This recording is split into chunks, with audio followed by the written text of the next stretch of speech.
Good afternoon, everyone. This is Jeff Rumberg. I'm a managing partner with MetricNet, and I will be your host for today's webcast on call center key performance indicators. I want to welcome all of you and thank you for participating in our webcast today. Before we get started, I have just a few administrative announcements to make. During the presentation, all of you will be in listen-only mode. However, if you have any questions during the webcast, you can type them in the dialog box that appears in the lower right corner of your screen, and I'll pause once during the presentation to answer questions. Additionally, I will remain on the webcast at the conclusion of the presentation to answer any final questions that you might have or that I did not get to during the first Q&A break. This webcast typically lasts about 90 minutes. So for those who have other commitments later in the day, I should be wrapped up by about 3:30 or so Eastern Time in the United States. Now I see that quite a few of our existing clients have joined us on the webcast today, and I want to thank you for that. For those who are not familiar with MetricNet, let me give you just a brief introduction. MetricNet's core business is benchmarking. We perform benchmarks for a variety of industries and functional areas. My role in the company is to manage the call center, service desk, and desktop support benchmarks and client relationships for MetricNet. The work we do for call centers worldwide spans the gambit, from benchmarking and best practice assessments to consolidation studies and outsourcing analyses. Typically, the call centers that we work with are looking to optimize their performance, and we help them achieve that objective through benchmarking. For those who have not been to our new website yet, I would encourage you to go and take a look around at metricnet.com. One of the unique features of our website is that we offer a free premium membership that gives you unlimited access to all of our content. This includes our metric of the month, our webcast recordings, white papers, and presentations. All you have to do is complete a short form, and you'll be enrolled as a free member. And each time you visit our website thereafter, you can go directly to our resource library to access all of our online content absolutely free of charge. Now, since the question of how to benchmark comes up in every webcast we conduct, I'll preempt that question right now and give you just a brief overview of MetricNet's benchmarking lineup. There are three ways that you can complete a benchmark with MetricNet. First, there are peer group benchmarks that compare your call center, service desk, or desktop support performance to that of a unique peer group. These are our custom benchmarks, and they're very comprehensive in scope. The peer groups are selected from our benchmarking database based upon your call center's scope, scale, complexity, and geography. For example, it's common to select a peer group from your geography and vertical industry, and to also ensure that there is comparability in the number of contacts handled, since call centers are scale sensitive. Now secondly, if you're only interested in industry benchmarking data, you can download an industry benchmarking report directly from our website. Just go to metricnet.com, click the Shop selection on the upper navigation bar, and you'll see our call center, service desk, and desktop support industry benchmarks that are available for download. And finally, for the do-it-yourselfers, you can purchase a benchmarking data file in Excel format and conduct your own benchmarking analysis. Now, regardless of how or when you choose to benchmark your organization, I want to encourage all of you to connect with MetricNet on social media. We're active on all the major social media sites.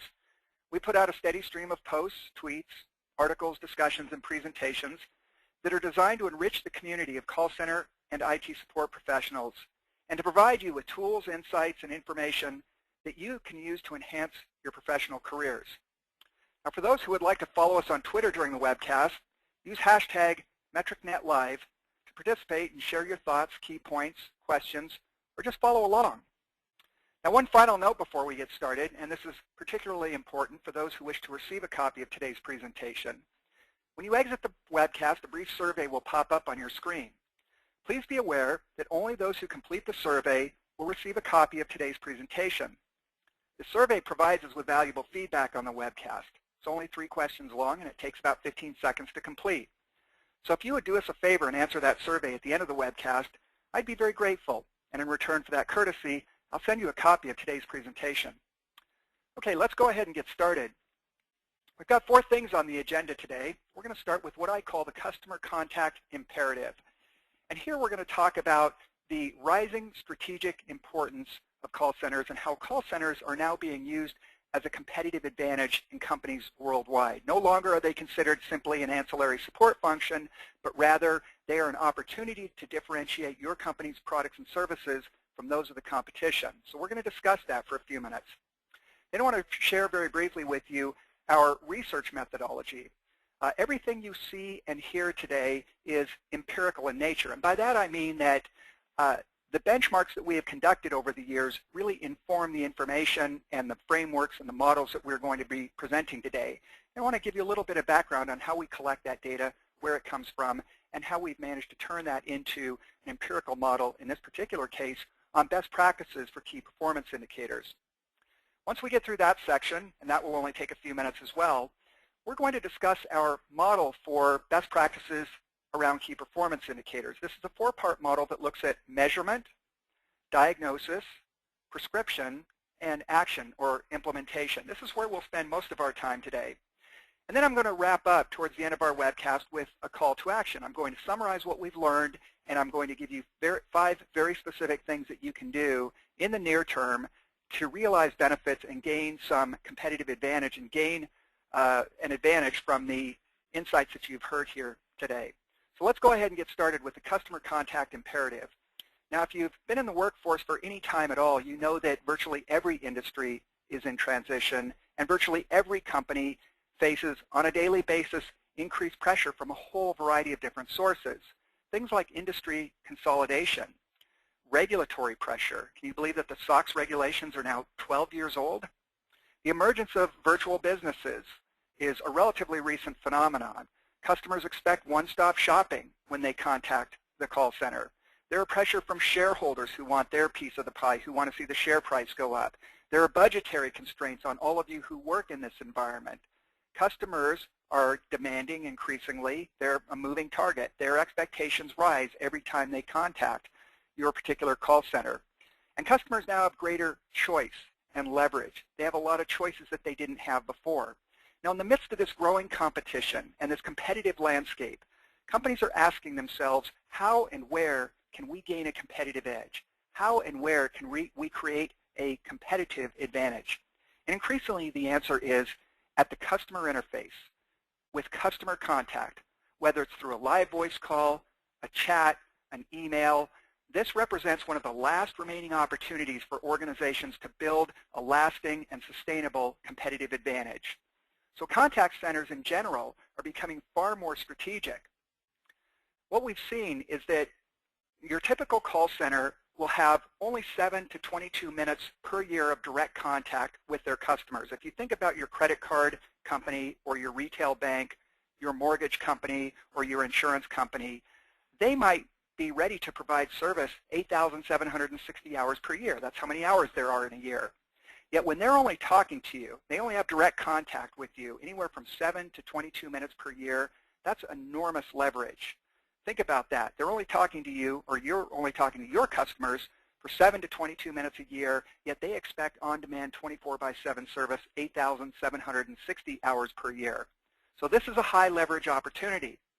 And it's a window of opportunity, a moment of truth opportunity where you can either create a competitive advantage and build customer loyalty, build repeat business, build positive word-of-mouth referrals, or you can do just the opposite. You can destroy a customer relationship. You can create a bad experience, and you can lose customers and market share by virtue of the quality of service that you deliver through this interface. Now, as companies began to recognize this, roughly a decade ago, recognize that the call center is no longer just an ancillary support function. It's no longer just a necessary keep the lights on type function, but rather an opportunity to build a competitive advantage and to differentiate the organization from that of the competition. A new model began to emerge. Now, the old paradigm of running a call center essentially viewed it as a support function. We even had clients that referred to their call centers as a necessary evil. I mean, could you imagine such a thing? They were viewed as a supplement to traditional brick and mortar facilities. Generally, you would walk into your bank to do business, or you would walk into your insurance company to do business, for example. And so call centers were really viewed as something to supplement the traditional brick and mortar facilities. In this environment, call centers typically were playing catch-up with customer needs and expectations. They were very reactive, and the goal in this environment was mere customer satisfaction. Some people might be shocked by those words, mere customer satisfaction. But in the new paradigm, the goal is not customer satisfaction, but rather customer enthusiasm and product differentiation. You see, in an era of flagging customer loyalty and low switching costs, call centers are looking for any opportunity. Companies in general are looking for any opportunity to build a competitive advantage, and they realize that customer satisfaction just doesn't cut it, because customer satisfaction doesn't engender loyalty and repeat business and positive word-of-mouth referrals and growing market share. But customer enthusiasm does. Enthusiastic customers want to do business with you. They're willing to tell their friends about you. They're willing to come back time and time again. And it's only by building up a base of enthusiastic and excited customers that you can, over time, build that competitive advantage in your call center. So in this new paradigm, the goal is to create value. You're not there just to provide a support function. You're there to create value for the enterprise. And customer contact is seen as a way to differentiate your company's products and services, even if you're selling a commodity product or what might be viewed as a commodity product. Increasingly, what our research shows is that the initial purchasing decision, whether you're selling a service, a hardware product, a software product, any other kind of product or service, increasingly the expectation of service that goes along with that is driving that initial purchasing decision. So customer contact is an opportunity to differentiate your company's products and services, even if the customer believes that what you're selling is a commodity type product. In this new paradigm, the call center is seen as a replacement for traditional brick and mortar, not just a supplement. And the goal here is to stay ahead of customer needs and expectations, to be proactive. And so in this environment where you're shooting not for customer satisfaction, but customer enthusiasm, you have an opportunity to differentiate your company's products and services from those of the competition. Now, a client sent this comic to me more than a dozen years ago, but it's probably even more applicable and appropriate today than it was back then. The comic reads, "Delight customers, why can't we just satisfy them like we used to?" Well, as I've already just said, satisfied customers are not necessarily loyal customers, and they're not necessarily going to propagate positive word-of-mouth referrals. But delighted or enthusiastic customers are going to propagate positive word-of-mouth referrals. They are going to be loyal to your products and services, and they represent your best opportunity to grow market share and grow your business and make it more successful over time. Now, what we've observed doing literally thousands of call center benchmarks worldwide is that call centers tend to evolve through 3 stages. Newer call centers and call centers that have not evolved very far tend to operate in a fairly reactive stage. We call them support stage call centers. But at some point, these call centers begin to recognize that there must be a more proactive way to manage the call center. There's got to be a better way to do things, and they start transitioning into the growth stage or the transitional stage, and they make heavy investments in training and tools and technology. And ultimately, they become very strategic and preventive and proactive in the way they deliver their services. And they change their mindset from this support stage, catch up with the user's expectations, to a strategic, preventive source of competitive advantage. And it's this transition that we want to talk about today, and how key performance indicators, the use of key performance indicators, and specifically the holistic use of key performance indicators, can help an organization make this transition as effectively and as efficiently as possible. Now, sadly, what our research shows is about 2/3 of call centers worldwide still operate in this support stage paradigm. Another roughly 1/3, slightly less, 31%, are in this transitional stage where they're making heavy investments in training and tools and technology as they attempt to get out ahead of customer needs and expectations. And finally, only about 5% of call centers worldwide operate in this strategic stage. And as much as anything else, key performance indicators represent the quickest path to navigating this evolution and turning it from an evolution into a revolution. That is, enabling you to transition from the support stage to the transitional or growth stage and to the strategic stage as quickly and as effectively as possible, because this is where you really add value for your organization. Let's switch gears now and talk about how we collected the data that's going to be presented here today. I've been at this for a long time now, and I've had the good fortune to work with more than 3,000 call centers worldwide. MetricNet's benchmarking database now contains more than 30 key performance indicators, everything from speed of answer and cost per contact to customer satisfaction and first call resolution rate. Along the way, we also defined and cataloged and created a taxonomy of nearly 80 industry best practices. This database is global, and everything you see and hear today is based upon this empirical observation. There's nothing theoretical or academic about what I'm presenting today. We simply asked ourselves, every time we did a benchmark, when we identified a call center that was consistently exceeding customer expectations, we asked ourselves, how do they do it? What do they have in common with all other call centers that also achieve and surpass customer expectations? And over time, we were able to identify those industry best practices, and those are what make up our 80 industry best practices now for call centers worldwide. Now, the data comes from a whole variety of different call centers, a whole different slew of industries, banks and financial services companies, telecommunications, healthcare, hospitality, insurance, manufacturing, retail, transportation, utilities, and others. But here's a key point.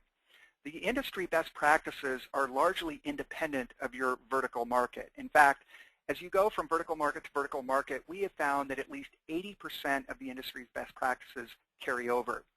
And one implication is that when you're thinking about how to benchmark your call center, do you want to benchmark against others in your industry, or are you willing to look outside of your industry? I would suggest that by looking outside of your industry, you broaden your perspective and you give yourself an opportunity to see what some of the best are doing. So if you operate in a gas and electric utility, for example, you might want to look, in addition to call centers in gas and electric utilities, you might want to look also at call centers in financial services, in healthcare, in hospitality, because once again, there's at least 80% commonality as you go from industry to industry.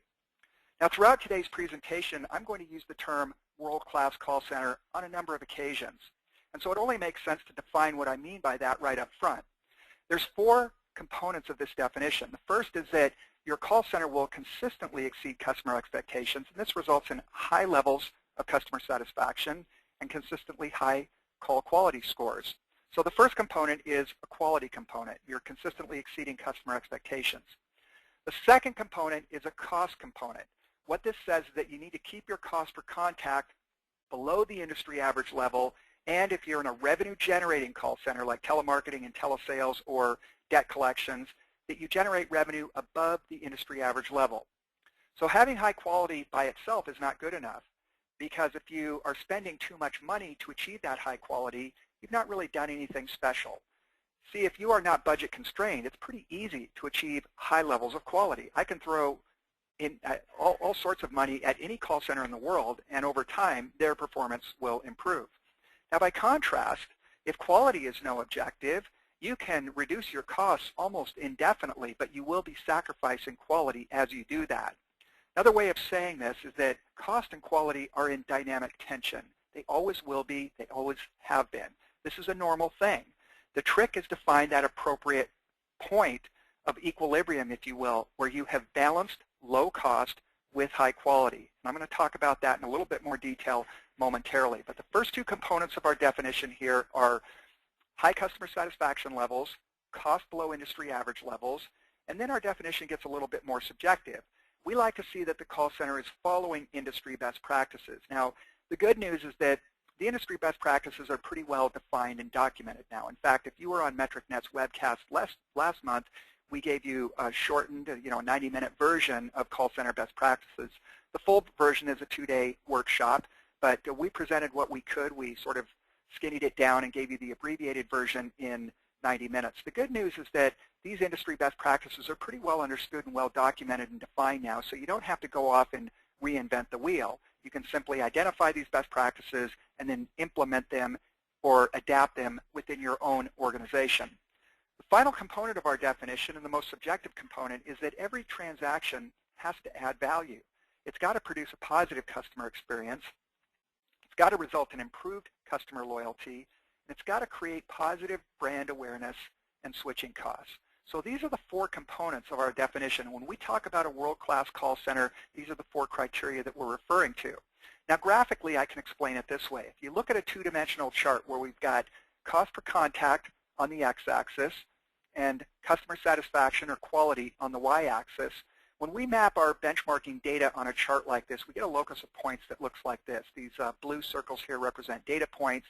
They are bounded on one side, on the lower side, by what we call the average performance curve. They are bounded on the upper side by what we call the best-in-class performance curve. And we get asked almost every day by companies worldwide, what does it mean to be world-class? What abandonment rate? What speed of answer? What cost per contact? What sales per, what's the sales yield? What are the metrics of world-class performance? And the answer is it really depends upon the resources you have at your disposal in your call center. Because every one of you, like it or not, is resource constrained. You never have enough money, technology, headcount, office space. Resources are in short supply. That's very, very normal.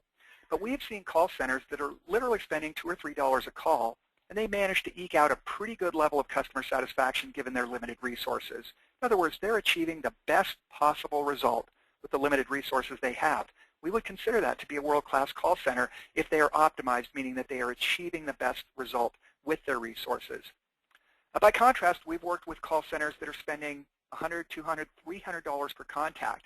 And although their absolute performance is ahead of that $3 or $4 per contact call center, they are not achieving what we believe to be the best possible result given all the money that they're spending. So we do not consider that to be a world-class call center. So what I'm saying is that world-class is a relative concept. It's relative to the resources that you have at your disposal. And the question you ought to be asking yourself every day is this. With the limited resources you have, the limited headcount and dollars and technology and so on and so forth, are you achieving the best possible result? If you are, you will be operating on this upper curve. We call this the best-in-class performance curve. Now, you'll notice a couple of other things on this particular chart. You'll notice that there is a cause and effect relationship here. Cost, in most cases, drives quality, or I should say the cost constraints that you operate under will drive quality. So cost is the independent variable, quality is the dependent variable. Occasionally, we will see an organization that is not cost constrained and they are driven largely by quality, but in 99 cases out of 100, organizations are cost constrained, and so it's cost that's driving quality, if you will. You'll also notice not only is there a correlation and a cause-effect relationship, but there is a nonlinear relationship here. So as quality increases, cost increases at a quicker rate. This is just diminishing returns. You've probably all heard of that concept before, and if you've studied economics, you know what diminishing returns are. As you continue to invest in something, whether it's an automobile, a house, a seat on an airliner, as you increase the quality, the cost increases disproportionately. That's why right now, for example, you can buy a one-way ticket from the East Coast to the West Coast of the United States for about $200, but if you want to fly in first class, it's closer to $2,000. This is a classic flattening of the curve. You're reaching diminishing returns. So you get a better seat, you get better food and all of that, but you're paying about 10 times as much for that first class ticket. This happens with almost every product and service. As you continue to push the envelope on the quality of the product or the service, the cost increases disproportionately. One implication is that you can't afford to operate typically up here at close to zero defects, however you might define a defect, as an unsatisfied customer or an abandoned call or a blown service level, whatever it might be. You simply can't afford to operate at this level where there are almost zero defects. It's simply too expensive. If you are operating at that level, the good news is because the curve is so flat up here, you can reduce your costs pretty significantly without sacrificing much in the way of quality. By contrast, if you're operating way down here, the good news is you don't have to invest a whole lot of additional money in order to achieve a much better quality level. So if you're at one extreme or another, there are some advantages. If you're way out here, the good news is you can reduce your costs pretty dramatically without impacting quality much at all. And if you're way down here, you can improve your quality a lot without investing a whole lot of additional resources. This is why most call centers tend to operate in this sort of mid-region. For those of you who are math buffs, you'll know that if you differentiate this curve, this is where the slope of the curve is at 1. That is, the derivative is 1. And that indicates a 45-degree angle where the cost is increasing at the same rate that the quality is. And most call centers tend to operate, that are optimized, I should say, tend to operate at about that point. Okay. Given that definition, I want to open up today's first polling question. And the polling question, as you might imagine, has to do with world-class performance. And here's the question. Do you consider your call center to be world-class? And while you're answering that, Let me just give a shout out to today's attendees. We've got several hundred people on the webcast today. Some of you I know, in fact a lot of you I know, some of you I don't. Now this is in no particular order, I'm just looking at the list in front of me. Angela McCoy, great to see you here. Doug Julian, thanks for joining us today. Lisa Frank, so glad you could join us.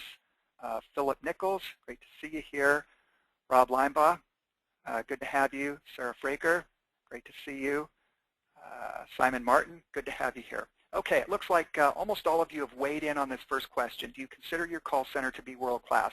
If you haven't voted, please do so. I'm about to shut down this poll. We like to try and get roughly 90 to 95% participation, and we're almost there right now, so I'm going to go ahead and close that poll down and share the results with you. Okay, this is a fairly typical result. 24% of you, roughly 1/4 of you that are on today's webcast, do believe that your call center operates in a world-class fashion. 67% of you say no, and 9% not applicable, presumably because you don't actually operate in a call center environment. You might be consultants or industry observers and the like. Now, this is a pretty common result. The good news for those of you who were candid and indicated that you don't consider your call center to be world-class is that getting there is relatively straightforward. It doesn't take a lot of time, doesn't have to cost a lot of money, and the single most important success factor in getting there is to have a well-developed and well-understood system of performance measurement and management.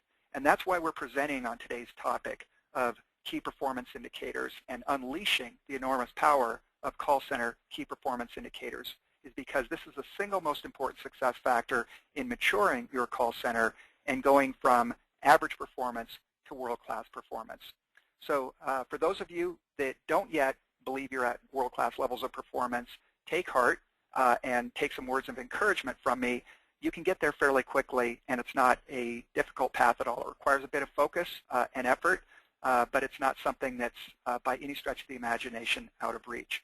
So let me go ahead and close that poll down, and we're going to move on now in our discussion. And I'm going to introduce to you at this point our model for industry best practices. Now, we've all heard this expression before. If you're not measuring it, you're not managing it. There are variations on that theme, sayings like what gets measured gets treasured, and many other variations on that theme. But there is a lot more to the story than that. What we find in the call center industry is that call centers in general tend to accumulate and collect lots and lots of data. Yet they don't do much with that data. They don't do much analysis. And if you're not analyzing the data, it's hard to gain any insight from that data. If you're not gaining any insight, you're probably not going to be taking action on that data. But what I want to introduce today is a whole different way of viewing key performance indicators. See, historically, there's an abundance of measurement and almost no action. But if key performance indicators, if metrics in general are viewed as a passive activity, like a microscope observing an experiment, it's not there to interfere with the experiment or accelerate the rate of reaction or anything like that, you're merely observing. And 90% of call centers worldwide use KPIs for just that purpose. All they're doing is observing. They're measuring, observing, and saying, that's interesting. You know, our speed of answer was up today or down today. Our handle time has increased. Our customer satisfaction is up or down. But if you're only using it to observe and you're not using it to diagnose and develop action plans and then take actions that are informed by these metrics, you're missing out on at least 95% of the value of key performance indicators. So historically, we have this approach that emphasizes the part of the pyramid that isn't that important. Measurement by itself doesn't buy you very much. It's the analysis, and then even more so the prescription, and then the actions that you take based upon that analysis that really yield value here. And that's why we show the red arrow here, increasing value as you move up this pyramid. What's emerged in the last 5 to 7 years is what we call the holistic approach to performance measurement and management. You'll see that each one of the blocks in the pyramid has the same label: measurement, analysis, prescription, and action. However, the weights are vastly different because we've inverted the pyramid. We've de-emphasized measurement, and we've overemphasized the analysis piece. That is, looking at a limited number of metrics and using them diagnostically to develop action plans, and then ultimately to take intelligent management actions that yield improved performance over time and lead to continuous improvement. It's this holistic approach to key performance indicators that we want to talk about today. This gets you out of the passive paradigm of using key performance indicators as a mere observational tool and into the active paradigm of using key performance indicators as a way to continuously enhance and improve your call center's performance. So our central question today is, how do we turn call center key performance indicators into a competitive advantage? How do we make our call center better and faster and cheaper because of the way we manage our performance metrics? And by the way, this is not just a cliche, better, faster, cheaper. I know it sounds like a cliche, but better refers to higher quality. Faster means quicker cycle times, quicker turnaround times, quicker speeds of answer, quicker resolve times. Cheaper means lower cost per contact or per ticket. And by the way, those are the three fundamental dimensions of competition: quality, speed, and cost. Those are the primary three ways that organizations will compete. Companies like Walmart compete on cost. You go there in large part because you know you're going to get a good deal, and their prices are oftentimes lower than other competing outlets. Speed, some companies compete on quick turnaround time. Quality, some companies compete on the basis of the quality of their product or service. But these are the three primary dimensions of competition. And what we want to do is talk about how call center key performance indicators can enhance your quality, reduce your cycle times, and drive down costs. So we have a four-part model that involves measurement, diagnosis, prescription or action planning, and then action itself or implementation, all arrayed around the central objective, not of customer satisfaction. Remember, we believe that's a losing proposition at MetricNet, but all arrayed around the central objective of customer enthusiasm. Now, this four-part model is very synergistic. It's a simple model, but it does reflect empirically what happens in the industry. It's synergistic in the sense that you don't have to be excellent in any one of these four areas to have a world-class call center. Believe it or not, if you're simply above average in each one of these four areas, because of the synergistic nature of this model, you will have a world-class call center that consistently exceeds customer expectations. Now, let me give you a medical analogy here to help explain this model. If you go to a doctor, let's say you're not feeling well or you're going for an annual physical or for some other reason, typically the first thing the doctor is going to do is take some measurements. They might measure your temperature, your blood pressure, they might do some blood work, they might do an EKG, they could do a whole variety of things. But if at the end of those measurements a doctor says to you, gee, you're not well, go home and get better, they haven't really done you any favors. Well, the reason you went there in the first place is probably because you didn't feel well. A good doctor is going to go further than just measurement, and they're going to interpret those metrics. They're going to diagnose what's going on. They're going to figure out what it all means. And then they're going to provide you with some kind of prescription, not necessarily a prescription for drugs, although it could be that. It might be a prescription for a change in lifestyle, sleep more, drink less, stop smoking, for example. But ultimately, it's up to you to implement that prescription, to implement that recommendation to achieve the benefits of that measurement, that diagnosis, and that prescription from the doctor. And these work in a continuous process. At any given time in your call center, all four of these things should be going on. Metrics or measurement is going on all the time. You're checking your ASA, you're checking your abandonment rate, you're checking your sales per agent, and so on. The diagnostic piece typically is going on in the background. The action planning, it tends to happen in batch mode, meaning that it's not going on continuously, but it does happen periodically throughout the week, the month, the year. And the implementation, almost every call center at any given time has a number of initiatives that are underway that are in fact designed to continuously improve performance. What I want to do now is drill down on each one of these four areas and talk about what success looks like in a world-class call center. Now, I want to make a distinction between two different types of metrics. There are, in the call center, what we call operational metrics that look internally at the call center. They measure your efficiency and effectiveness. Things like cost per contact and customer satisfaction, speed of answer, agent utilization, these are very common operational metrics. Again, inwardly looking, how are we doing as a call center? There's an entirely different set of metrics. We call them business effectiveness metrics that look at the call center's effectiveness in supporting the company's business mission. They're generally P&L related, although not always. but they're typically tied to either profit and loss or revenue generation. For example, if you're in a collections call center, you want to be collecting as many outstanding debts and loans as you possibly can, and one of the business effectiveness metrics is going to look at metrics around that, for example, balance saved and so on. They tend to be externally focused. Some of the more common metrics would be sales generated, sales dollars per call center headcount, collections dollars per call center headcount. You might look at your operating expense divided by revenue generated. Operating expense is a percentage of revenue. These are some of the more common business effectiveness metrics. Now, on page 27, what I'm showing are some of the most common operational metrics for a customer service call center. We organize them into 6 categories. We've got cost, quality, productivity, agent metrics, service level metrics, and contact handling metrics. Now, I don't want to lead you to believe that these are the only metrics. In fact, there are literally hundreds and hundreds of KPIs that I have seen. So this is not an all-inclusive list. But for customer service call centers, these are among the most common key performance indicators. Now, the business effectiveness metrics are a little bit different. They're highly dependent on the product or the service that you're offering.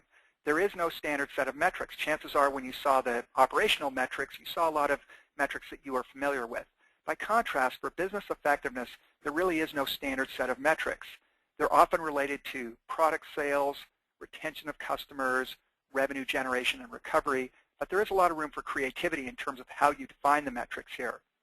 Now, we've also found that business effectiveness will sometimes trump operational effectiveness. In other words, if you have a call center that's producing a lot of revenue, that's generating good sales, or they're doing extremely well, for example, in collections, oftentimes what happens on the operational side gets pretty sloppy. Because if you're generating a lot of revenue, that will, in many cases, trump the operational metrics that I showed you on the prior page. There are a class of metrics, crossover metrics, that cover both the operational and the business effectiveness. For example, if you look at the operating cost of your call center and divide it by the revenue generated, that's one of those metrics because operating cost is an operational metric. Percent of revenue, revenue generated would be a business effectiveness metric. Now, some of the common business effectiveness metrics in a few different industries, and again, this is just scratching the surface. There are hundreds, if not thousands, of these metrics. They do vary by industry, and again, lots of room for creativity here. Let's say you're working in a credit card call center and you're taking inbound customer service calls all day long. One of the metrics that those agents oftentimes have a goal for is their cross-sell and upsell percentage. So if somebody calls in and they've got the basic green card, and you're able to upsell them to a silver or gold or platinum card at a higher annual fee, that would be considered an upsell or a cross-sell. And the percentage of the inbound customers that you manage to upsell or cross-sell is a metric that you would typically be measured on.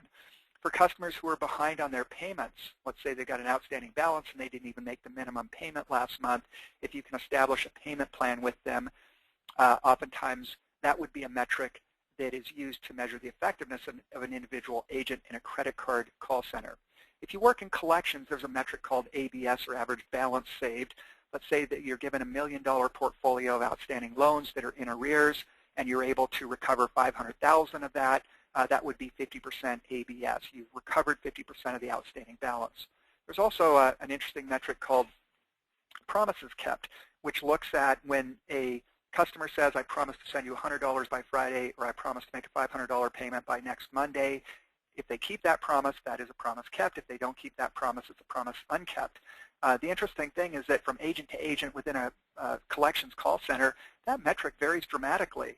Some agents are able to get 80 to 90% compliance on the promises that they extract from the customers that they've contacted, while others have literally a 20 to 25% promises kept ratio. So it's a metric that's used quite commonly in collections.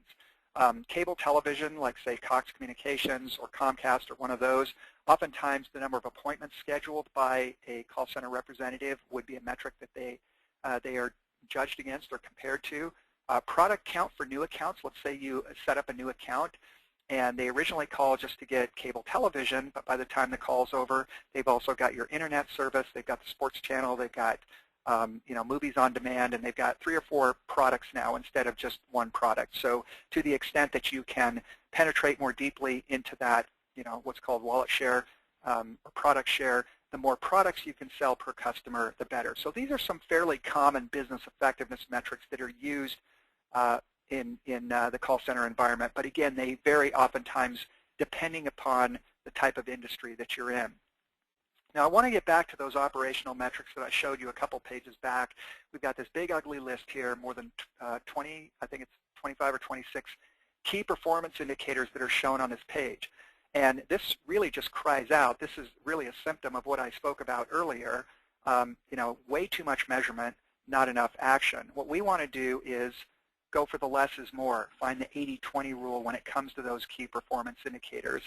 And the short list of metrics that really matter, and this is for an inbound customer service call center. I'll be using that example throughout, but it's relatively easy to come up with a similar list of short metrics if you're in a sales call center, and I'll show you what that list is a little bit later, or if you're in a collections call center, or if you're an outbound customer prospecting call center, whatever it might be, there's going to be a comparable set of limited metrics that you're going to want to focus on.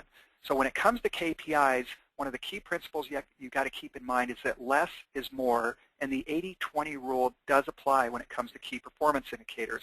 The short list of the metrics that really matter for an inbound customer service call center are the ones shown here on page 31. Cost per contact, customer satisfaction, agent utilization, FCR, or some other driver of customer satisfaction. It depends on what kind of call center you've got. Agent job satisfaction, and what we call a balanced scorecard. And I'm going to show you how that scorecard is constructed momentarily. Now, for those who are interested, on our website, if you become a premium member, and it's free to become a premium member, you can download all sorts of white papers on key performance indicators, including a white paper that was published several years ago in the old Call Center magazine on the 5 most important key performance indicators for the call center. So if you're interested, go to our website and you can download that white paper. Very quickly, let me explain how these metrics are interconnected and interrelated. The first 2 metrics, cost per contact and customer satisfaction, are known as the foundation metrics because everything you do in a call center boils down to either cost containment or the customer experience. You're either trying to contain or reduce your costs, or you're trying to enhance the quality of the customer experience. Nothing else matters. It really is as simple as that. And it might sound very draconian, but when you view it through that simple lens, when you're in a call center and you view it through the lens of, will this decision, this technology decision, this headcount decision, this organizational decision, will this in the long run help us contain or reduce our costs, and or will it in the long run enhance the quality of the customer experience as measured by customer satisfaction? If it doesn't do one or both of those 2 things, it isn't worth doing. It's as simple as that. So this greatly simplifies understanding these foundation metrics, cost per contact, customer satisfaction, greatly simplifies management decision-making in the call center environment. But we have to know what drives cost, and we have to know what drives customer satisfaction. Well, it's agent utilization that drives cost because this is a labor-intensive function. About 2/3 or a little bit more of your total cost in a call center is tied up in your personnel, not just your agent salaries and benefits, but also the salaries and benefits of your indirect people. That is your supervisors, your team leads, your workforce schedulers, your QA, QC people, your trainers, and the like. Labor-intensive function, 2/3 of your costs are tied up in human resources, and about 52 or 53% of your cost is tied up in your agent productivity. So agent utilization is the biggest single driver of your cost per contact. In an inbound customer service call center, your biggest driver of customer satisfaction is FCR, first contact resolution rate. So that's why you need these secondary metrics, because they are the ones that drive the foundation metrics. They are the ones that you have control over. These are the levers that you can pull to achieve a lower cost or to achieve a higher level of customer satisfaction. Agent job satisfaction is on the short list of metrics that really matter, and some people are surprised by that because everybody knows it's a good idea to maintain morale in a call center. Everybody knows it's a good idea to maintain high levels of job satisfaction. But why would we include it on the short list? Well, the answer is agent job satisfaction is a bellwether metric. It impacts just about every other key performance indicator in the call center. High levels of agent job satisfaction are correlated with high levels of customer satisfaction. High levels of agent job satisfaction are counter-correlated with absenteeism, meaning that as job satisfaction goes up, absenteeism goes down. And high levels of agent job satisfaction are counter-correlated with turnover. That is, as job satisfaction goes up, turnover goes down. So what's not to like about this metric? It has a secondary effect on almost every metric in the call center. And when we do a call center audit, assessment, or benchmark, one of the first things I try and understand is whether or not the client I'm working with, the call center manager typically, understands the importance of agent job satisfaction and knows how to maintain a high level of morale and hence job satisfaction within the call center environment. Because as you know, if you've worked in this industry for very long at all, low levels of job satisfaction and low morale are at epidemic proportions in the call center environment. But there are ways that you can manage agent job satisfaction, that you can manage agent morale. And I don't care if a call center manager knows the difference between an ACD and an abandoned call. I don't care if they know how to take calls. What I do care about is, can they maintain consistently a high level of morale and job satisfaction in the call center? Because if they're able to do that, almost everything else will take care of itself. And finally, there's what we call the balance scorecard. I'm going to show you an example of that in just a few moments. The reason this is important is because no single metric in the call center environment tells the whole story of your performance. You've got a lot of moving parts here. You got costs moving in one direction, customer satisfaction possibly moving in a different direction, agent utilization moving yet in a different direction, and oftentimes it's difficult to answer the question month in, month out, are we doing better this month than we were last month? Are we doing better this year than we were last year? Are we doing better this quarter than we were last quarter? No single metric will answer that question for you, except in one dimension, like the cost dimension, or the CSAT dimension, or the utilization dimension. But the real question is, you want to know holistically how your call center is performing. And the balance scorecard is the most effective tool for answering that question. Let's talk about these foundation metrics. Again, cost per contact, customer satisfaction. This is the yin and yang of key performance indicators. We call them the foundation metrics, and they are in constant tension, and that's a good thing. Because if you push customer satisfaction too high, I alluded to this earlier, your costs will increase dramatically. By contrast, if you cut your costs too far, you will at some point sacrifice customer satisfaction. So there is a healthy and dynamic tension that exists between these two metrics. And it's key to understand that, because you can't have everything. I was in a meeting just the other day where there was a CFO, Chief Financial Officer, that was outlining his demands for what he wanted to see in the call center. He said, I want to see the lowest cost in the industry. I want to see the highest customer satisfaction in the industry, highest utilization, highest FCR. Basically, he was saying that I want to be in first place on every single metric. Well, guess what? That's not going to happen. The reason is that those that have the highest customer satisfaction tend also to have higher than average costs. They don't have to have the highest costs, but they generally have higher than average costs when their customer satisfaction is at the extreme end.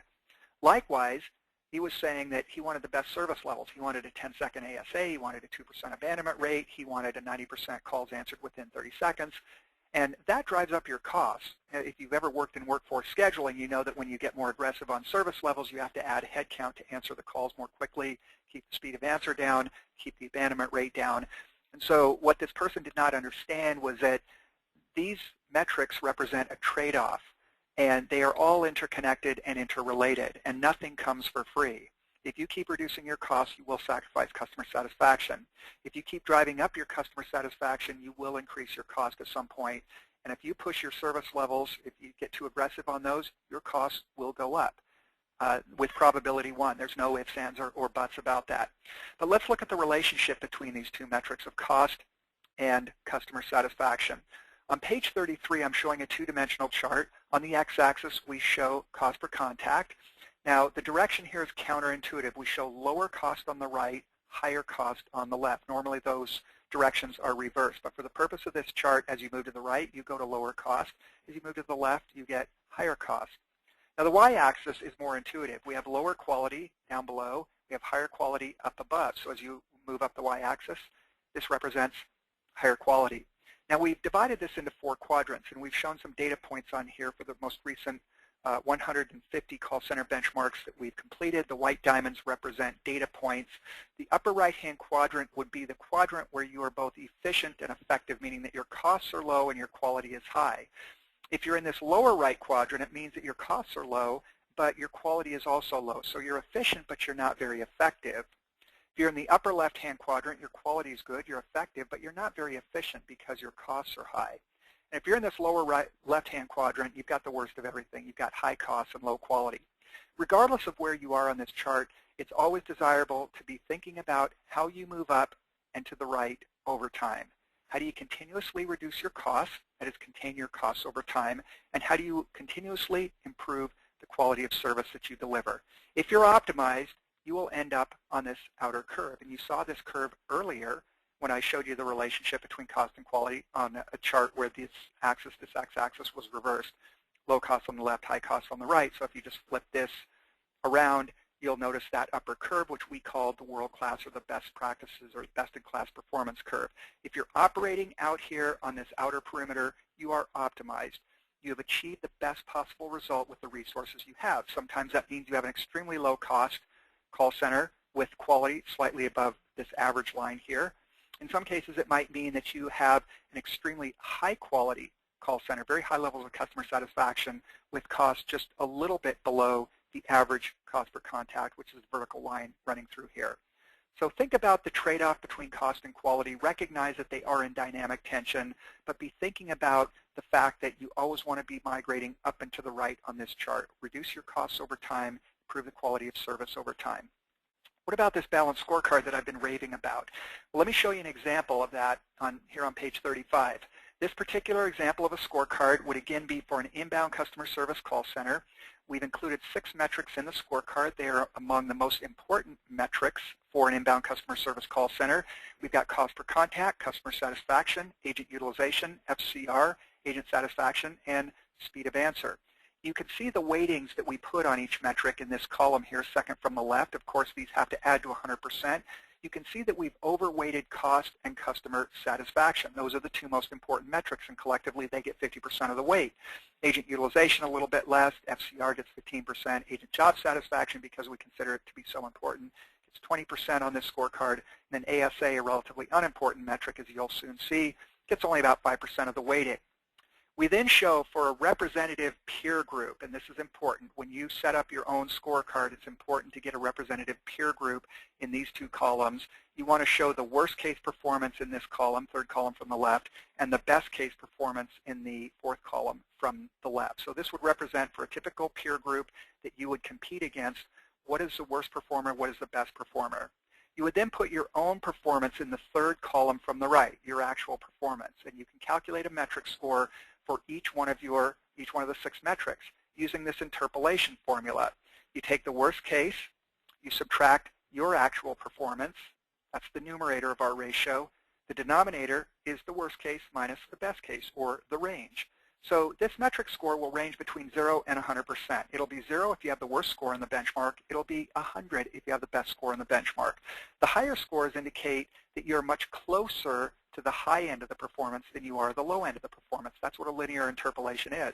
This says you're 73.4% of the way from the worst case to the best case, erring or getting closer to the best case end of the scenario. When you have a low score, as you do here for customer satisfaction at 35.7%, it means that you're much closer to the worst case end of the spectrum. So in this particular case, this call center is only 35.7% of the way from the worst case performance, 60% customer satisfaction, to the best case performance. Now, the final step in the construction of the scorecard is to multiply each metric score by its respective weighting. You come up with a balanced score on the right for each of the 6 metrics. And when you add those together, you come up with a single number between 0 and 100. I've never seen a call center with 0 points, and I've never seen a call center with 100 points, which is another way of saying that no single call center is ever going to have the worst performance in every metric, and no single call center is ever going to have the best performance in every metric. It just doesn't happen. Now, when I take thousands of call centers worldwide and run them through this algorithm, the average score is only about 50%. And it's a nice bell-shaped curve. It's a normal distribution with tails running off to the right above 60%, tails running off to the left below 40%. So anything above 50% is at least above average. 50 to 60% is usually the 2nd quartile. 60% and above is usually 1st quartile. 40 to 50% is 3rd quartile, and anything below 40% would be the 4th quartile.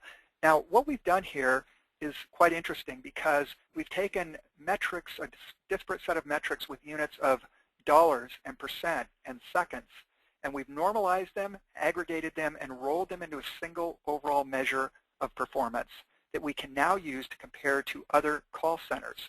So the 54.5% that we calculated here shows up as this orange bar right here.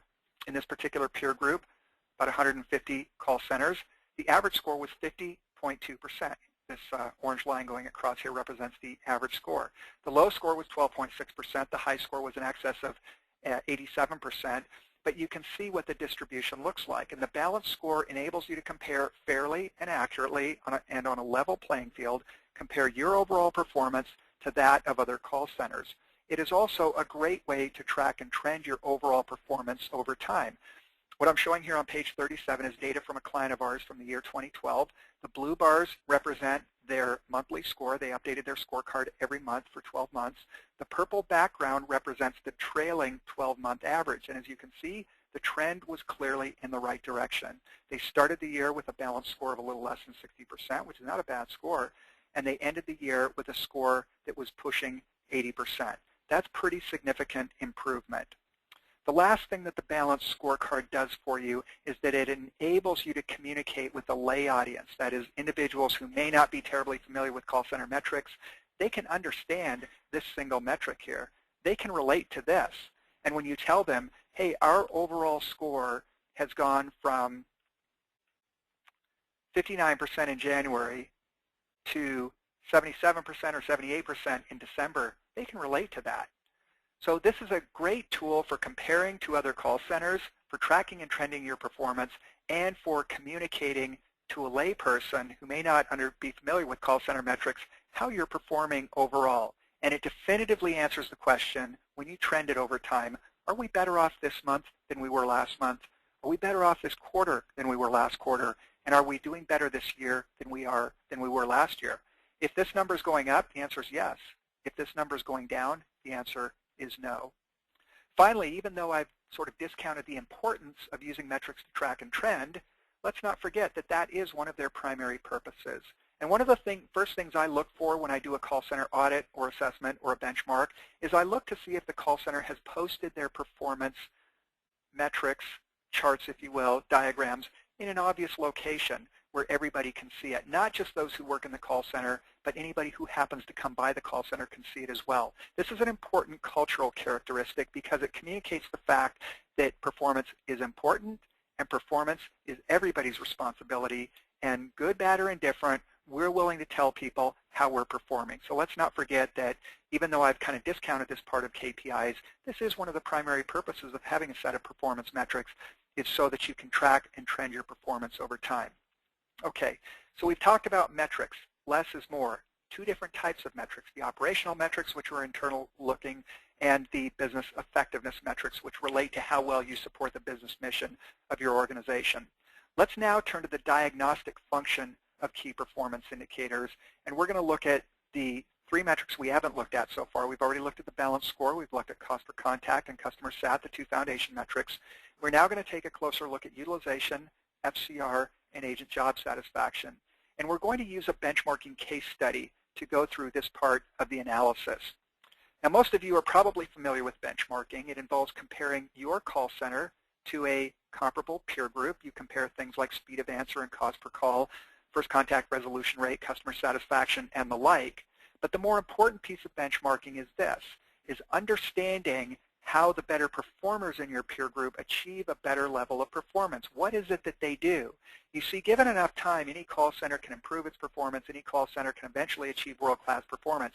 The question is, are you going to get there incrementally through trial and error, through blood, sweat, and tears?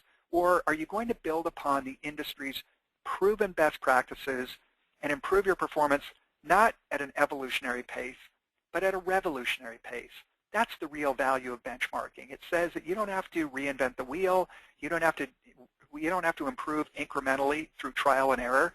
You can build upon the industry's proven best practices, which are relatively well understood now, and achieve world-class performance at a revolutionary pace as opposed to an evolutionary pace. Once again, for those who are interested, on our website, we've got a couple of white papers about the call center benchmarking methodology. You're welcome to download those. There's no charge for that, obviously. Very early on in this presentation, I presented this chart as a way of discussing the cause and effect relationship between cost and quality, and also to characterize the nature of world-class performance as being a relative concept as opposed to an absolute concept. I'm using this chart for a different purpose now. You can still see the same two lines. We've got the average performance curve bounding the data on the lower side, and we've got the best-in-class performance curve bounding the data on the upper side.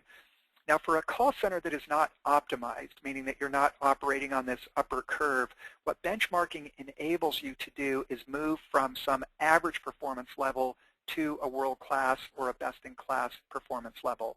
You've heard the term, there's no free lunch, and when it comes to the second law of thermodynamics, when it comes to physics, they're absolutely right. There is no free lunch. However, when it comes to business functions like the call center or the service desk, any service desk or call center that is not optimized, there is a free lunch, and benchmarking helps you exploit that free lunch.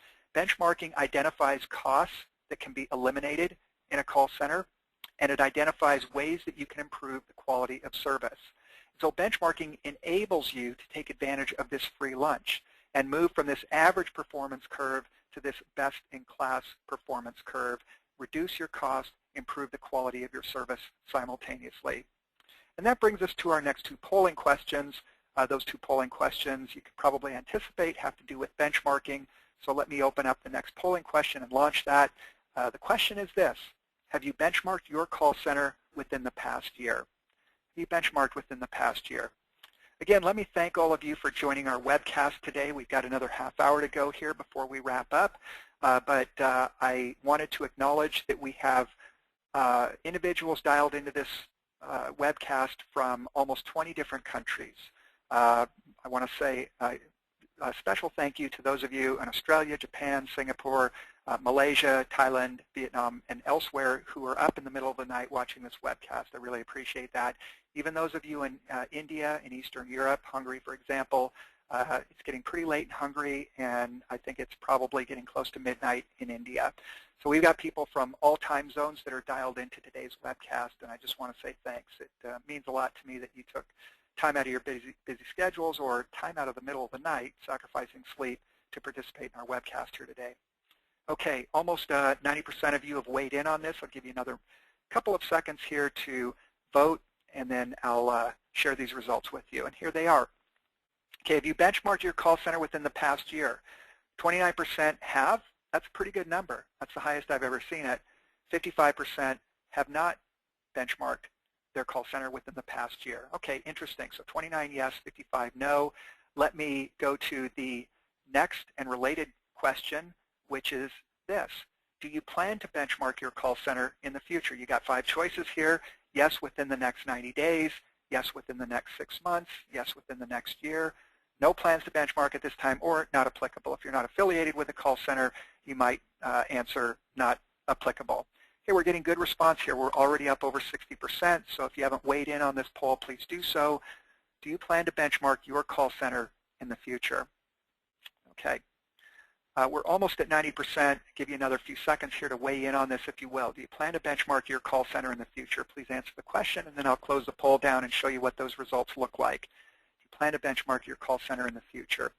Okay, let me go ahead and close that down. I'll show you what the results are. Okay, 15% of you planning to benchmark within the next 90 days, 20% within the next 6 months, 23% within the next year, and then 24% no plans to benchmark at this time.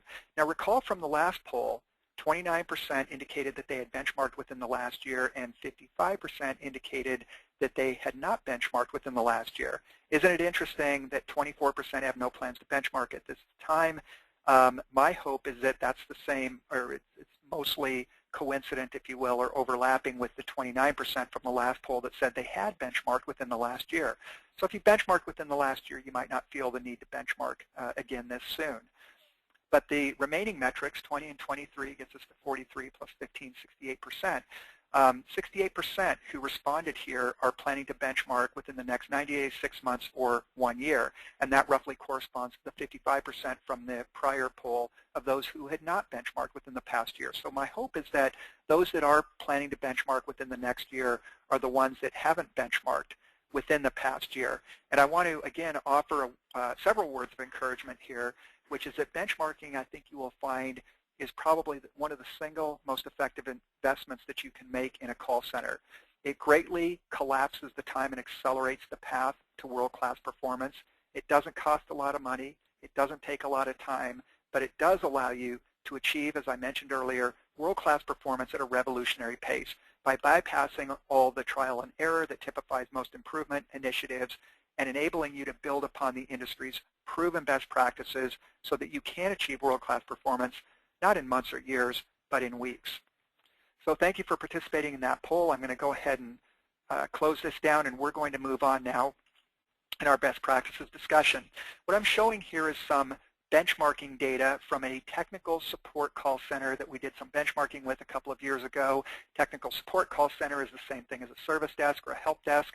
Still a call center, but just a unique type of call center. It's a call center that provides technical support. In this case, it was for internal users within a company, meaning the internal computer users, people that had their tablets, their smartphones, their laptop computers, their desktop computers and the like. When they had problems, they would call the service desk, and this was the service desk that was benchmarked. So this is live data, but I want to caution you that it's not intended for benchmarking purposes, and what I mean by that is that it is important in benchmarking to make sure that you select a peer group to benchmark against that looks as much like you as possible. The 4 dimensions that matter are scope and scale and complexity and geography. Scope meaning the types of services offered, scale meaning the volume of contacts because it is a scale-sensitive function. Complexity, handle time is a pretty good proxy for complexity, but we also look at the profile of the incoming calls. And then geography, because this is a labor-intensive function. You don't want to be comparing a call center in Canada or the United States to a call center in India or the Philippines, for example, because the wage rates are just so different. Now, on this particular chart, my eyes immediately go to the foundation metrics. Cost per contact at $28.17 is well above the benchmarking peer group. That's our first red flag. That's a concern. Customer satisfaction at 63% is well below the benchmarking peer group of 79%. So we got problems here. High cost, low customer satisfaction. Those are the 2 foundation metrics, and they're both in the wrong quadrant. They're not where you want them to be. So this particular technical support call center is nowhere near world-class performance, and we need to figure out what's going on here. And so we're going to go through a little case study to help determine how these cause and effect, how these KPIs are connected to each other in a cause and effect relationship. Pointer stopped working. There we go. Okay. So here are the foundation metrics, cost per contact and customer satisfaction. I'm having trouble with my pointer. Apologize. See if I can get this back.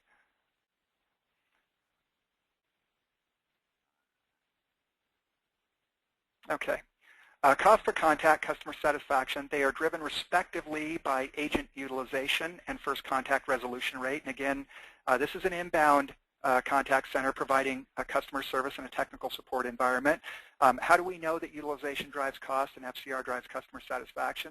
Because we have the largest database in the world, and we can regress any metric against any other metric. When we look at agent utilization versus cost per contact, you can see that as utilization improves, cost goes down.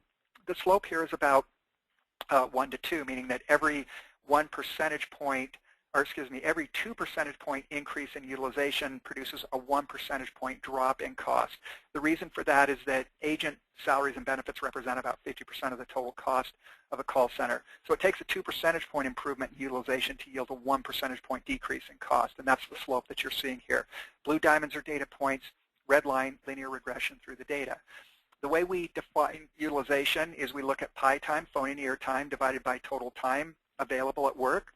So we look at inbound contacts multiplied by inbound handle time, outbound contacts multiplied by outbound handle time. We add those together and divide them by number of working minutes in a month, which in case you ever wondered is about 9,800 working minutes per month. We don't back out sick days, vacation days, training time, auxiliary time, administrative time, or anything else. And the average worldwide, when we do that, is only about 50%. And people are shocked sometimes when they see that. How could agents only be busy 50% of the time? Well, I've already explained part of the reason, which is that we don't back out the sick days, vacation days, training time, and all that kind of stuff. But there's a certain amount of idle time as well, where even in the most well-run call centers, there are going to be times that you're wearing the headset and there are no calls to be had. That's the nature of an Erlang distribution, is that you can't predict when the calls are going to come in, and there is spikiness, if you will, if that's such a word. It might be seasonal spikiness, it might be daily spikiness, weekly, monthly spikiness, meaning that you get seasonal bursts in contact volume, daily bursts in contact volume, sometimes even hourly bursts in contact volume, depending upon the type of environment that you're in. But I provided an example here for how utilization would be calculated. Here's the FCR correlation, first contact resolution rate versus customer satisfaction. This is roughly a 1-to-1 correlation, meaning that every percentage point increase in FCR yields an approximate 1 percentage point improvement in customer satisfaction. Again, blue diamonds are data points, red line is linear regression. So this is how we know that FCR in a customer service environment drives customer satisfaction. Let's drill down further at what drives utilization. Service levels are one of the biggest drivers of utilization. Let me show you why. If we look at ASA versus cost, as your speed of answer gets more aggressive, cost goes up. Not surprising. You know that if you go from a 100-second ASA to a 50-second ASA, you've got to staff up to answer the phones more quickly. If you go to from 50 to 25 seconds, again, you have to staff up to answer the phones more quickly. So cost goes up as service levels become more aggressive. The same thing is true on abandonment rate. As you reduce your abandonment rate, costs go up because you need more bodies to answer the phones quickly to keep the abandonment rate down. But there's a common mythology in this industry that you need aggressive service levels to get high levels of customer satisfaction. Well, really, that turns out not to be true. So I want to blow that myth up right now by showing you some interesting data on pages 55 and 56. Page 55 on the x-axis shows speed of answer as a percentage of handle time. This is not pure speed of answer. If it were, this dimension would be in seconds. But instead, it's ASA divided by total handle time. So if your handle time is 10 minutes and your ASA is a minute, your ASA is 10% of your handle time. If your handle time is 5 minutes and your ASA is 30 seconds, well, once again, your ASA is 10% of your handle time. Here's what this data is telling us. And again, blue diamonds are data points, in this case, a nonlinear regression. The red line looks like an exponential decay. That represents the regression through the data. And what this is saying is that as long as you're below 10%, your ASA is below 10% of your handle time, you're fine. And you don't have to go any further. In other words, you don't get any brownie points, you don't get extra customer satisfaction or anything else if you continue to reduce your ASA. What you do get is higher costs. So why would you push this much lower than 7 or 8%, ASA as a percentage of handle time? You wouldn't, because all you're doing is driving up your costs and getting nothing in terms of customer satisfaction. Now, customers are pretty forgiving, and they don't start to ding you until you're at about 11, 12, 13% ASA as a percentage of total handle time, and then you will start to see a drop-off in customer satisfaction. Now, this suggests that there's a little bit of a sweet spot here. And that sweet spot is somewhere in the range of 8 to 9, 7 to 9% maybe, ASA as a percentage of total handle time. That's a good number to shoot for, where you're not in danger of seeing customer sat suffer, but you're also not driving your ASA so low that you see your that you're wasting your money. You see no impact on customer satisfaction, but your costs are going up. Now, another way of saying this is that customers are smart enough when they contact a call center to judge ASA in the context of the total duration of the contact. So for those of you who call a call center or let's say a service desk frequently, you may know that the handle time is 10 minutes, 15 minutes, 20 minutes. Generally, you're okay with a 1 or 2 minute answer speed. By contrast, you're not okay if you call 411. I don't even know if anybody does that anymore, but 411 being the old information call centers where the transaction times were about 15 seconds, you expect a 1 or 2 second speed of answer. You're not going to wait a minute for somebody to pick up a 411 line. So customers typically are smart enough to judge ASA in the context of the total transaction time, and that is why you look at ASA not in absolute seconds, but as a percentage of the handle time. Somewhere in the range of 7 to 9%, ASA as a percentage of handle time is about the right number. You're not in danger of sacrificing customer satisfaction, nor are you in danger of driving up costs without getting anything in return for that. Now, when it comes to abandonment rate, the sweet spot is somewhere in the range of 6 to 7%. What it says is that if you get more aggressive than that, your costs will go up, but you get nothing on customer satisfaction. But if your abandonment rate gets much above 12%, you start to see a pretty precipitous drop in customer satisfaction. So on both of these service level metrics, there is a sweet spot. For ASA, it's in the range of 7 to 9% of handle time. For abandonment rate, it's somewhere in the range of 6 to 8%. Recognize that if you get outside those bounds, you either run the risk of seeing a drop-off in customer satisfaction or an increase in your cost, and you don't want either of those things to happen. Let's look at training hours. Now, training hours are the motherhood and apple pie of all call centers. If call center agents received as much training as their managers claimed they were going to get, I would guess that most call center reps would have twice the number of training hours that they get.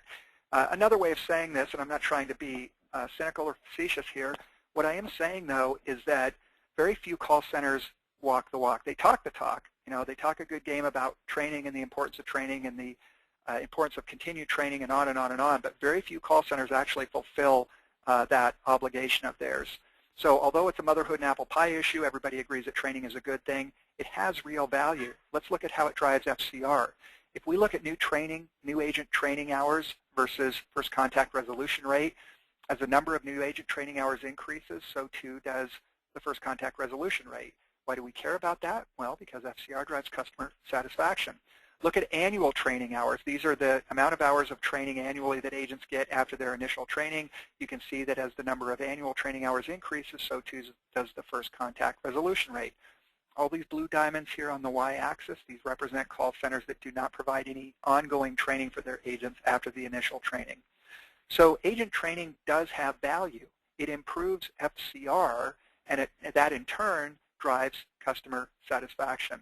What about agent satisfaction? I spoke earlier about the importance of this metric. Well, here's the data on that. As agent satisfaction improves, customer satisfaction also improves. As agent satisfaction goes up, turnover goes down. Why would we care about turnover? Well, I mentioned earlier that there are epidemic levels of turnover in this industry, and turnover is fairly costly. On average, in North America, it costs about $10,000 to replace a call center agent. That's the cost of finding the person, screening them, recruiting them, training them, and then they're not immediately productive when they get on the phones. It takes them a while to become fully proficient. So on average, $10,000 every time an agent walks out the door to replace that person. They take all that knowledge, all that expertise with them. And so turnover in general is not a good thing. Some turnover is okay, particularly if it's good turnover, meaning that your underperformers are leaving the organization. And I'll have more to say on that later. I'm going to show you a scorecard that helps the underperformers make the decision to leave the organization, to realize that they're underperforming, and to take the positive step in many cases of leaving because the call center may not be the right occupation for them. But turnover in general is a bad thing. It costs an organization money, and by managing agent job satisfaction, you can reduce the turnover. What about training hours and how that impacts agent job satisfaction? Well, as I told you, veteran agent training hours not only improve FCR, but it also improves agent job satisfaction. Blue diamonds are data points, red line is linear regression. All of these blue diamonds here, those are the ones that don't provide any ongoing training for their agents. So now we're in a position to create a complete build with the metrics we've looked at, starting with the foundation metrics and their respective drivers of agent utilization and first contact resolution rate. Here are the third order drivers, agent job satisfaction driving turnover and customer satisfaction, and then finally the drivers of agent satisfaction, which are coaching, career pathing, and training hours. I mentioned earlier that I care more about whether or not the call center manager can motivate and maintain morale within the organization than I do. I don't care if that person can answer a call or not. And here are the levers you have at your disposal to manage agent job satisfaction. It's coaching, it's career pathing, and it's training. These are the big three drivers of agent job satisfaction. On this chart, the red font, that is the red metrics, are the ones that are on the short list of the metrics that really count. The one that's not shown on here is the balanced scorecard. But we got the foundation metrics, we've got the underlying drivers of the foundation metrics, we've got agent job satisfaction, and then, as I mentioned earlier, the balanced scorecard, which doesn't show up on this chart, of course. So that brings us back to our chart. High cost, low customer satisfaction. We need to diagnose what's going on. Well, we know that costs will get too high if agent utilization is low. Remember, the big driver of cost is agent utilization, so let's look at that metric. 46.7% for the company in this example, compared to 53.1% for the peer group. Let's drill down further. We know that service levels drive utilization, so let's look at those service levels. The speed of answer was 18 seconds versus 45 seconds for the peer group. Abandonment rate was 2.9% versus 8.1% for the peer group. When I asked this company why an 18-second ASA and a 2.9% call abandonment rate, the answer was the CIO told us to keep the speed of answer under 20 seconds and the abandonment rate under 3%. That's a classic example of an individual who believes that aggressive service levels equate to good service, high-quality service. They don't. I've just blown that myth up, hopefully, by showing you those correlation charts on cost versus abandonment rate, cost versus speed of answer, as well as customer satisfaction versus abandonment rate, customer satisfaction versus speed of answer. So the short story here was we told them that they needed to, They were just overstaffed. That's why their costs were high. That typically is the reason costs are high within an organization. Well, their turnover was about 30% per year, and so we simply said for the next 6 months, when you have attrition, don't backfill, meaning that when people leave, don't replace them. And what you're going to see is that your ASA is going to drift up. It will increase. Your abandonment rate will also increase, but your utilization will go up and your costs will come down. And sure enough, that's exactly what happened. Within less than 6 months, they had their speed of answer was up to about 40 seconds, if I recall correctly. Their abandonment rate was around 6%. Their utilization went to about 52 or 53%, and their cost per contact went down to about $21. Pretty straightforward story once you understand the diagnosis and how the KPIs are interconnected and interrelated. Let's look at customer satisfaction. That was our second red flag. We know that CSAT, big driver, first contact resolution rate. So when we look down here at their FCR, 51.3% versus 71.2% for the benchmarking peer group. Okay, what are the big drivers of FCR? Well, one of them is just training hours. So we looked at their training hours. New agents get 36 hours of training compared to 76 hours for the peer group. Annually, their agents got 12 hours of training versus 34 hours for the peer group. So the diagnosis here, again, was pretty straightforward, and it was simple. You need to provide additional training, and specifically, you need to provide training around the importance of first contact resolution rate. So as they downsized through attrition, they shed about 7 or 8 agents.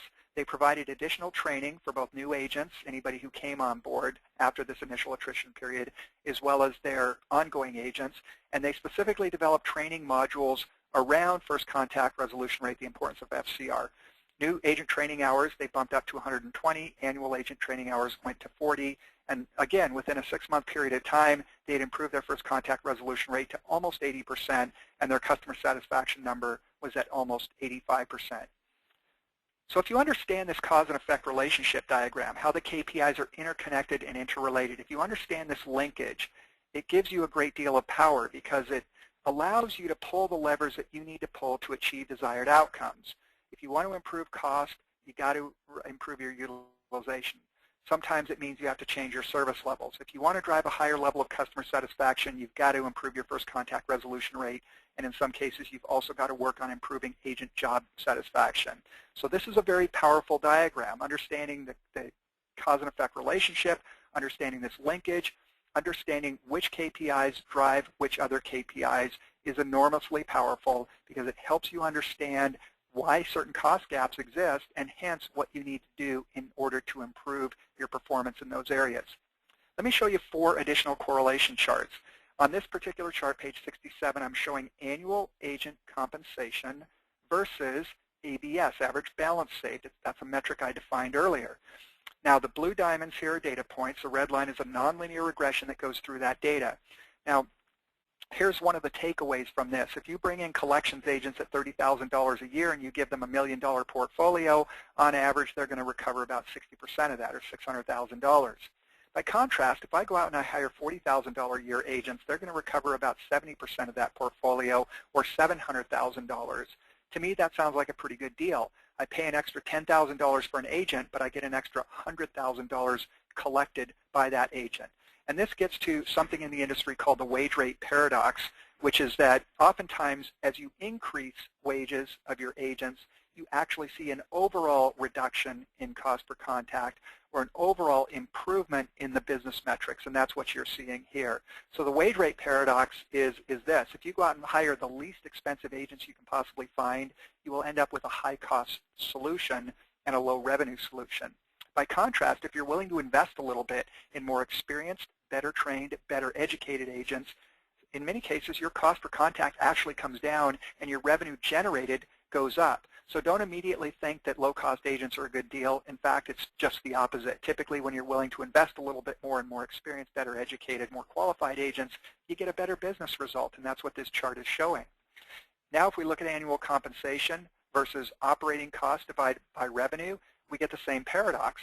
As the compensation goes up, starting compensation, the operating cost divided by revenue drops. And it does so for 2 reasons. One is that the operating cost drops a little bit, but the real reason is that the revenue goes up so dramatically. So again, a counterintuitive notion here, increased agent compensation yields a better business result. Now this, for the next 2 charts, are from the insurance industry, and they show for inbound customer service in insurance, if there are incentive dollars that are paid to the agents to pass leads along to the sales side of the call center, you can see that the number of leads they pass along increases. So if you get $15 for every lead that you refer, let's say somebody calls in and they say, hey, I need to adjust my insurance, I need a higher deductible, I need a lower deductible, and by the way, I'd like to put my son or daughter's car on this insurance policy. If you refer that lead over to the sales call center or someone in the sales department, you get $15 for doing that. And what this data shows is that incentive dollars do drive the monthly number of leads that are referred over to the sales side of the house. This chart, very similar, but it shows incentive compensation divided by total compensation. And what it says is that as the incentive compensation as a percentage of total increases, the number of unit sales per month will increase. A unit sale represents, it's different than a policy sale. If you sell an auto insurance policy and it's got 3 cars on it, that's 3 units. If you sell an auto insurance policy with 1 car on it, that's 1 unit. And so what this says is that as the incentive component of the total compensation increases, you tend to sell more units. So there's real value in this data, and these are business effectiveness metrics as opposed to the operational metrics that we've been primarily focusing on here for the last half hour or so. Okay, let's talk about prescription and then implementation. These final 2 sections of the model go fairly quickly. Beginning on page 73, I've got 4 charts that begin with performance measurement. They include human resource management, call handling processes, and technology. Now, most of you are probably familiar with this paradigm of people, process, and technology. I want to submit to you that there is even a more fundamental building block, and that fundamental building block is performance measurement. Because I don't care how good you are with people, process, and technology. If you don't have good metrics in place, if you don't have a well-developed performance measurement and management discipline, which is the whole topic of today's discussion, you cannot hope to achieve excellence in any of these other areas, whether it's human resource management, your day-to-day call handling processes and procedures, or your technology. So we believe that performance measurement comes first, followed by people, process, and technology. Let me explain how these charts work, and I'll use the human resources chart as an example. I call these 4 charts cheat sheets because they allow you to determine very quickly when you identify a performance gap what might be behind that gap. So up here in the upper right, I show the affected key performance indicators, things like cost per call, customer sat, agent utilization, and listed are some of the more well-known best practices for human resource management. This is not an all-inclusive list. There are about 20 best practices when it comes to human resource management. But let's look at just one of them, career pathing. Career paths have been formalized and they're documented. They often include vertical as well as lateral promotion opportunities, performance levels required for advancement are clearly articulated, etc. Okay, now what this says is that if you have a performance gap in agent turnover, one way to address that is through career pathing. A blue cell represents a strong cause and effect relationship between the affected KPI and the best practice. A light blue cell represents a weak cause and effect relationship between the affected KPI and the best demonstrated practice, and a white cell represents little or no cause-effect relationship. So if you find a gap in any of these KPIs, you can just go down the column and say, what best practices in human resource management can I modify, tweak, update, adopt in order to close this performance gap? You can see on turnover, it's strongly affected by recruitment and training and career pathing and whether or not you have formal retention strategies.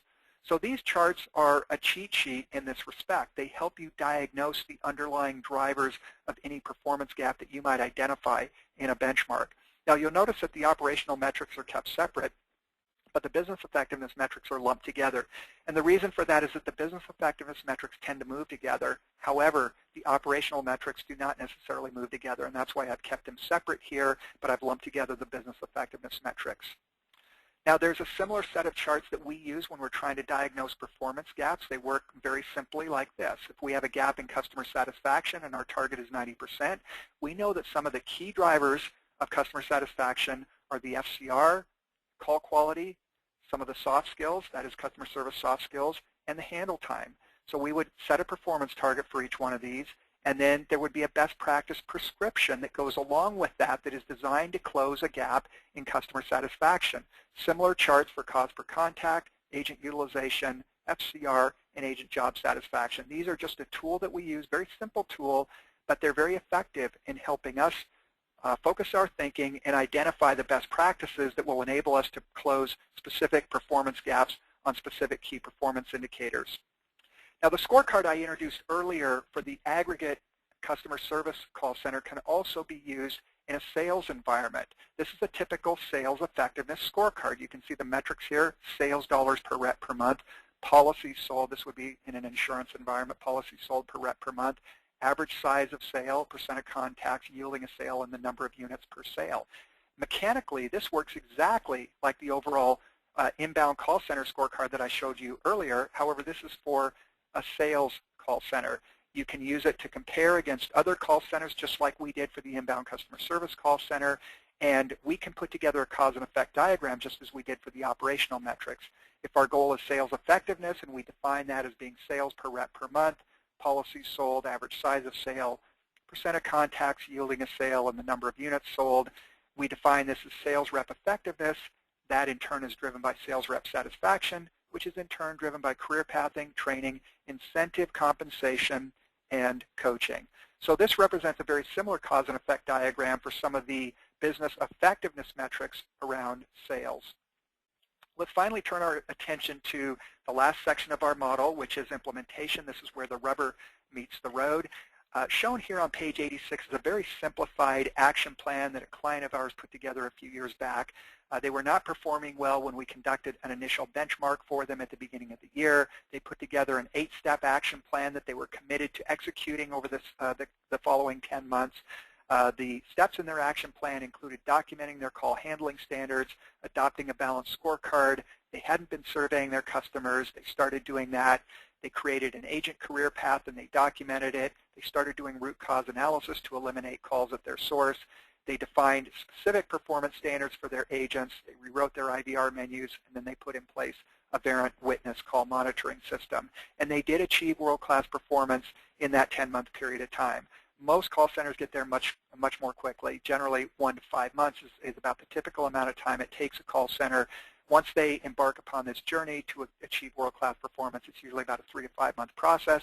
This call center was not in good shape when they began this process. It took them a little bit longer.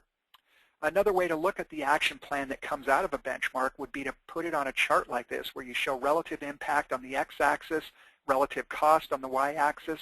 The color codes here indicate the sense of urgency, red being high urgency, yellow being moderate, and green being low.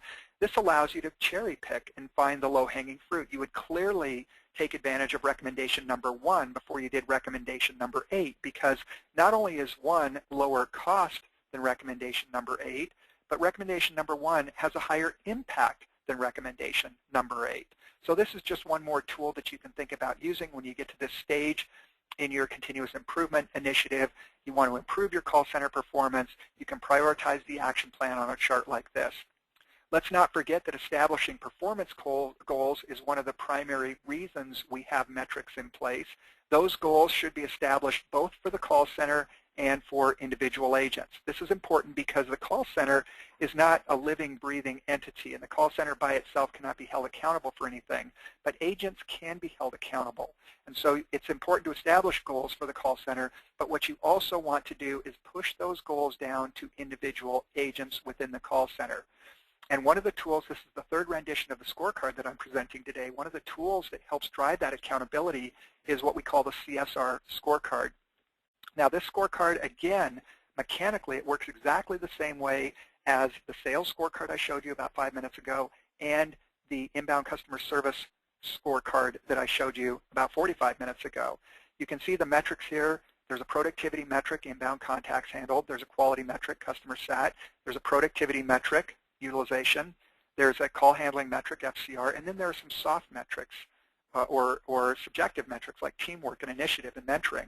But even those subjective metrics can be quantified. Just put it on a scale of 1 to 5, where 5 is excellent and 1 is weak. And what this does is it enables you on a monthly or quarterly basis for every CSR that works in your call center to come up with an individual score for that representative.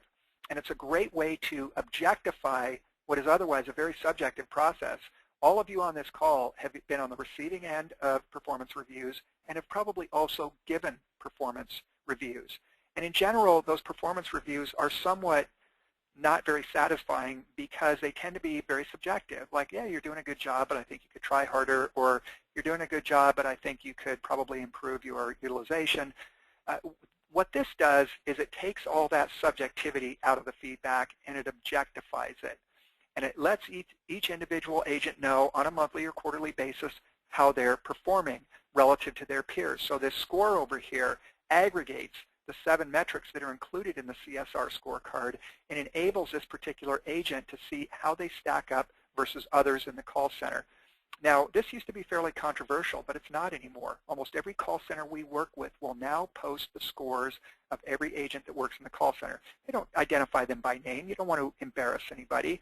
But the value of this is as follows. First of all, it's informative. Every agent knows how they stack up in their call center on their balance score for that particular month. It also gives them a trend so they can see whether or not they are trending in the right direction. And for those that aren't performing well and are consistently underperforming, it really forces them to think hard about whether or not they're in the right position. They're either going to get their act together and try and move up as much as they can, or they may make a decision that says, you know, this just isn't the job I was expecting it to be. I'm not cut out for it. It's really not what I want to do. And they may self-attrit out. And that's not necessarily a bad thing. I talked earlier about good turnover, and that would be an example of good turnover. So in the interest of driving accountability down to the individual agents, the CSR scorecard is increasingly being used by all sorts of call centers, inbound, outbound, service, sales, collections, and the like. It enables you to very objectively deliver feedback on a periodic basis to your CSRs and then rank them and show them how they stack up compared to others in the environment. Now I want to summarize and then give you 5 specific suggestions for what you might do going forward. Now we've talked about a 4-part model for excellence in performance measurement and management for the call center. Measurement, diagnosis, prescription, and implementation. When it comes to measurement, less is more. The 80-20 rule applies. There's a difference between operational metrics, which are internally focused, and business metrics or business effectiveness metrics, which are externally focused. But you should always have a balanced scorecard. This is your single most important indicator of aggregate performance. Secondly, you ought to be benchmarking at least once a year. There's a virtual one-to-one correspondence between call centers that benchmark and call centers that have world-class performance. Now, some call centers are excellent because they benchmark. Benchmarking helped them get there. Others benchmark because they're already doing a great job. They got there through trial and error, and they decided that they would benchmark to continue that level of performance. So there's that chicken or egg dilemma doesn't really exist. Some call centers are great because of benchmarking. Some call centers benchmark because they are great. The key thing is that there is this one-to-one correlation between call centers that benchmark and call centers that are world-class. So the second part of our model here, diagnosis, is about benchmarking, doing it once a year, select an appropriate peer group. You can use the short list of KPIs we identified in this webcast.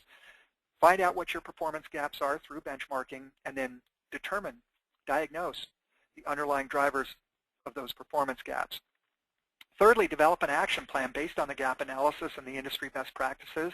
You don't necessarily have to hit a home run on every single recommendation. Go for the low-hanging fruit, the easy stuff. Do what's realistic in the near term, but every action item should be subjected to this acid test. It either reduces your costs, it improves customer satisfaction, or it enhances revenue. If it doesn't do one or more of those 3 things, it isn't worth doing. It's as simple as that. Every action on your short list, and it should be a short list, has to reduce costs or improve customer satisfaction or enhance revenue. It's got to do one or more of those 3 things. And if it doesn't, you just don't waste your time on it. Finally, implementation. Build buy-in up front. Assign ownership and accountability. Put performance goals in place so you know when you've achieved your objective. Monitor your progress. But you should expect positive and measurable results, and I mean within 4 weeks. This isn't something you have to wait 6 months for. You should see measurable results in under a month. So to summarize, performance measurement in the call center should be viewed as a holistic discipline. This is not just an observation function. This is not a passive activity. It is an active discipline that can enable you to dramatically improve the performance of your call center.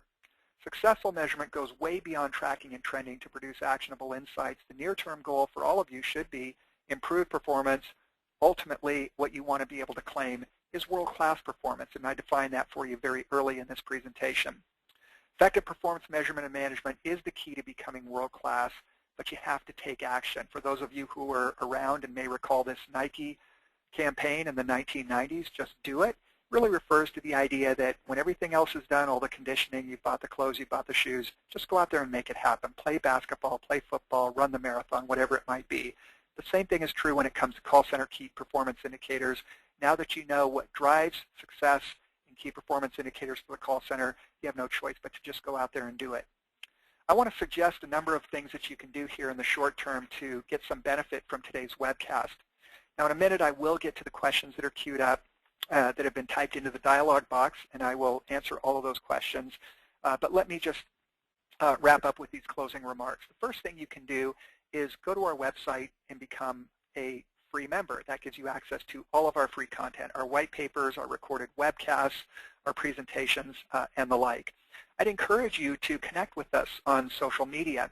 And in the presentation itself, I've included a whole bunch of links that allow you to get linked up or hooked up with MetricNet through LinkedIn, Google+, Twitter, Facebook, and YouTube. We have webcasts coming up next month. We're going to be doing service desk best practices. In September, we're going to be looking at service desk key performance indicators. October's topic is best practices in desktop support. And in November, we'll be looking at call center best practices again. We looked at it last month. We'll be looking at it again in November. These are always free. I encourage you to go to our website and sign up for one or more or all of the webcasts that we've got scheduled through the end of the year. If you're a MetricNet Premium member, again, membership is free. All you got to do is fill out a short form on our website. You'll have access to our complete resource library, as I mentioned, white papers, presentations, recorded webcasts, and the like. If you're interested in benchmarking, you can do a peer group benchmark. These are the most diagnostic benchmarks. You can download an industry benchmark directly from our website, or if you want to do it yourself, you can purchase a MetricNet benchmarking data file and do your own benchmarking analysis. You can reach MetricNet in the United States at this phone number, 703-992-7559. On our website, we have forms that you can fill out where you can reach us, or you can send us an email at info@metricnet.com. Now, for those who have time to stay on for a few more minutes, I will be answering any questions that you typed in during the webcast. And for those who must exit the webcast at this time, I want to thank you for attending the session. I do hope you found it to be informative and insightful. Please remember to complete the brief survey that pops up when you exit the webcast. This is a requirement if you wish to receive a copy of today's presentation. So thank you once again. Let me take a look at the questions that we've got queued up in the dialog box. If you have a question and you haven't typed it in, please do so now, as I'll be answering questions here over the next several minutes. Okay. Question from Jeff. Do you normalize the cost per contact considering varying average handle times from various companies, and if so, how? Jeff, when we do a benchmark, we make sure that the call centers in that benchmark have comparability on scope, scale, geography, and complexity. Now, complexity or handle time is a proxy for complexity, but not always. I mean, incompetence, incompetence can drive up your average handle time. So we have to be careful about looking at just handle time as a measure of complexity. Sometimes in a call center where the agents are not terribly well trained and they're not very good at what they do, the handle times could be long, even though what they're doing is relatively straightforward. So what we do when we select a benchmarking peer group is we look for that comparability in scope, scale, complexity, and geography. Complexity, we look at the inbound call profile, and is it simple stuff like password reset? Is it simple stuff like changing a user's account name? Is it simple stuff like just validating the last 5 transactions on a credit card or something like that? Or is it something more complex like troubleshooting software over the phone, troubleshooting a piece of hardware over the phone? So it's important to normalize in that way. If you normalize on handle time, you run the risk of doing exactly what I said, which is that you mistake incompetence for complexity. Incompetence can drive up your handle time and make it look like you're in a complex environment, even though you're not. So we do not normalize on handle time. Instead, we normalize on the 4 dimensions I just mentioned, scope, scale, complexity, and geography. You'll notice that I did not include as one of the normalizers the industry, because we don't believe that the industry is terribly important to have comparability there. So do we normalize cost per contact considering very average handle times? No, we don't. We normalize based on scope, scale, complexity, and geography. Now that said, if you look at cost per contact, it's going to be much lower for a quick handle time. 2-minute handle time cost per contact is going to be a lot less than a 10-minute handle time cost per contact. So one of the other metrics we look at, Jeff, is the cost per minute of handle time. That's an important metric because that does take the handle time out of the equation. So along with cost per contact, and you'll see this on that list of metrics I showed you way back on probably around page 20, you'll see that two of the cost metrics were cost per contact, cost per minute of handle time. That's one way of normalizing the handle time out of the equation. From Hermé Lazama, will the recording be available for download later? Yes, it will be. We're going to provide a link so that you can watch a recording of this webcast if you choose to do so, and you can share that with others in your company.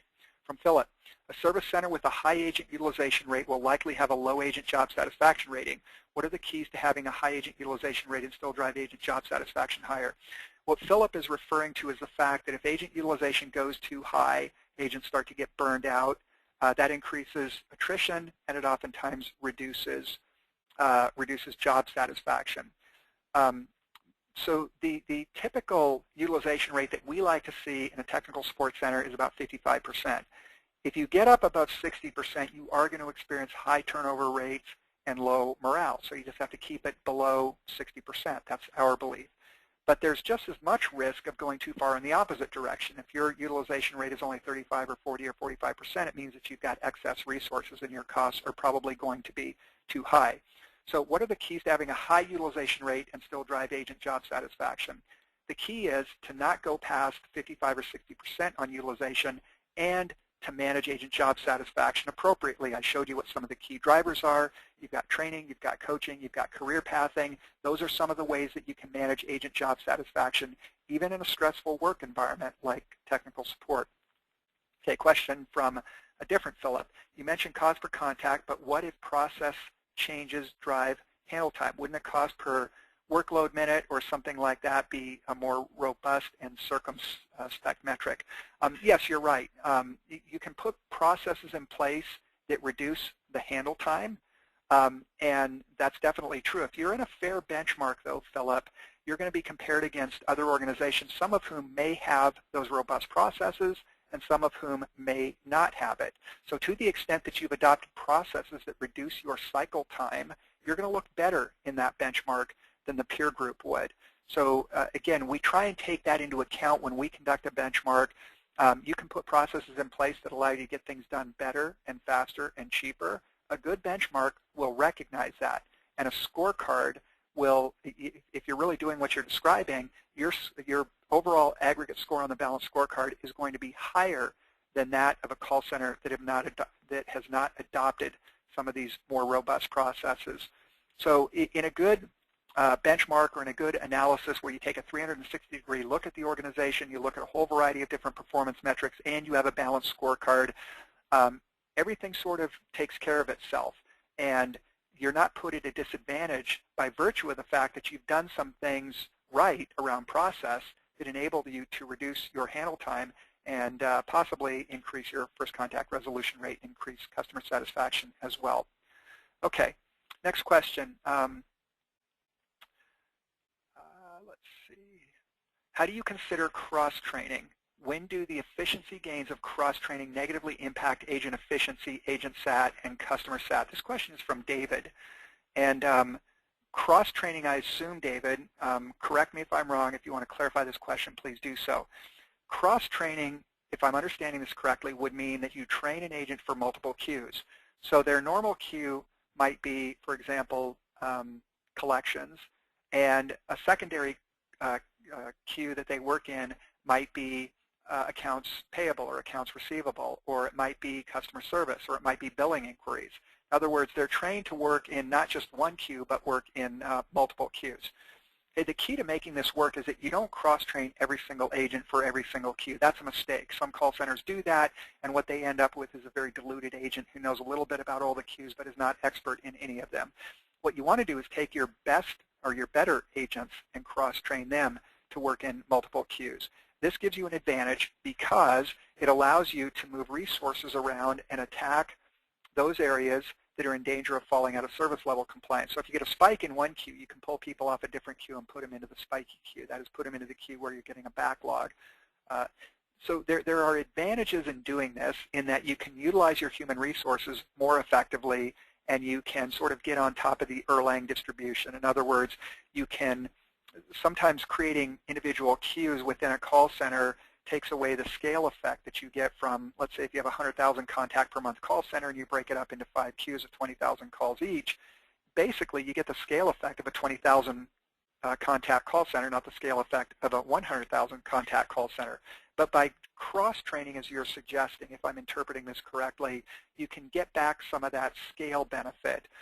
We suggest cross-training no more than 25 to 30% of the personnel, and typically the ones that get cross-trained are the most advanced. They tend to be your best, most effective agents. They are the ones that can most easily cross from one queue to another. Okay, from George, regarding the balanced scorecards, we compare against the trailing quarter, and some measures may fall outside that range for the current month, resulting in a score of above 100 or below 0. Because of this, I've implemented it as a score versus a 0 to 100% rating. Any recommendations or feedback? George, that's okay. You know, if it falls outside and you go above 100 or below 0, that's okay as long as you keep it consistent. The other thing you could do is adjust the ranges. That is, if your new score falls above 100%, that becomes the new high on the scorecard, or if it falls below 100%, or below the lowest score, that becomes the new low on the scorecard. So there are two ways you can deal with it. What you've done is perfectly acceptable. It's okay if you have some negative scores and some scores in excess of 100% on your balanced scorecard. That's reasonable. But over time, you probably want to adjust the range of the scores, that is the worst and the best, to accommodate the kind of ranges that you're seeing in your call center. You don't want to adjust it every month. That's not a good thing. But adjusting the ranges once a year is probably not a bad thing, and you might consider doing it that way as well. But what you're doing now is perfectly fine. Okay, let's see. Question from Antonio, can we download the slides? Yes, we'll send you an email within a couple of hours after today's webcast. That email will contain a link that allows you to download the slides. But again, you have to complete the survey when you get off. It's literally a 15-second survey. It'll pop up. It's from GoToWebinar, and it just asks you 3 questions. Just answer that survey, and we'll send you a link that allows you to download today's presentation. Okay, from Brian, how does self-service factor into this? Do you have any KPIs here? Yeah, self-service is pretty important. That's one of the mega trends in the call center industry. Self-service rates vary dramatically depending upon the type of environment you're in. If you're in a retail banking environment, the self-service rates approach 90%, meaning that 90% of the customer inquiries can be done through self-service because they tend to be simple things like what's my balance, what are the last 5 transactions, what was the last check that was written, what's the minimum balance I've got to keep in my account, things like that. So in a retail banking environment, you can see upwards of 90% customer self-service. By contrast, if you're in a complex technical support environment, you're lucky to get even 15% customer self-service. And that will be the easy stuff like user-enabled password resets. Some of the more complex things like Oracle support, SAP support, support of complex hardware and business applications, you're not going to do that through self-service. Or, you know, we've seen a lot of failures in that area where companies thought they could do it through self-service, and it turns out that they were wrong and they weren't able to do that through self-service. So a self-service, it depends on the vertical market that you're in. It depends on the complexity of the contacts. It depends on how easy the IVR choices are. That is, press 1 for balance inquiry, press 2 for increased credit line, things like that. There's a lot of things that factor into it. But this is one of those areas where it really, the industry really does make a big difference. Like I said, retail banking, those self-service rates are sky high. By contrast, in complex technical support, those self-service rates are generally much less than 15%. Okay, let's see.